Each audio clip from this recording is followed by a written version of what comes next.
আজকে একটা case history নিয়ে আপনাদের সঙ্গে আলোচনা করব। রিসেন্টলি আমার চেম্বারে 44 বছরের একটা ভদ্রমহিলা ভিজিট করেছিলেন।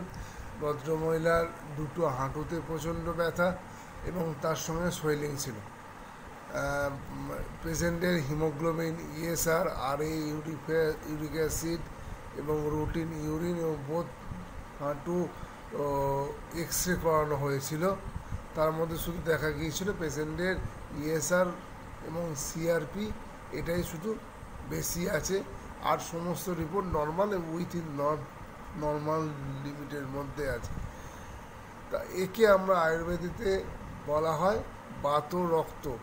সাধারণত এই রোগটা রক্ত দূষিত হয়ে, এটা কফের স্থান, আমাদের দুটো হাঁটুকে যে কফের স্থানে বাত এবং পিত্ত বৃদ্ধি হয়ে এই রোগ সৃষ্টি করে।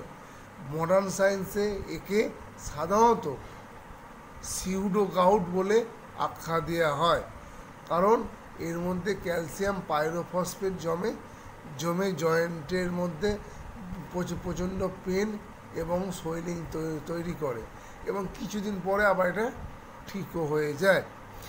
যেহেতু এটা আয়ুর্বেদিক ভাষায় বাতপিত্তজনিত রোগ, মেনলি বাত রক্তজনিত রোগ বললে আরও স্পেসিফিক করে বলা হবে, তাই এখানে সাধারণত তিক্ত এবং কষায় গুণ সম্পন্ন মেডিসিন দেওয়া হয়েছিল, যেমন বলাগুলুচ্চাদি কষায়, কোকিলাক্ষ কষায়, তার সঙ্গে কৈশোর গুগ্গুল, মধুজষ্টাদি তৈল লোকালি অ্যাপ্লিকেশন করার জন্য দেওয়া হয়েছিল, সাধারণ চূর্ণ বা ট্যাবলেট দিনে 2বার করে দেওয়া হয়েছিল এবং একে হালকা বিরেচন হিসাবে কল্যাণাকা গুলাম দেওয়া হয়েছিল।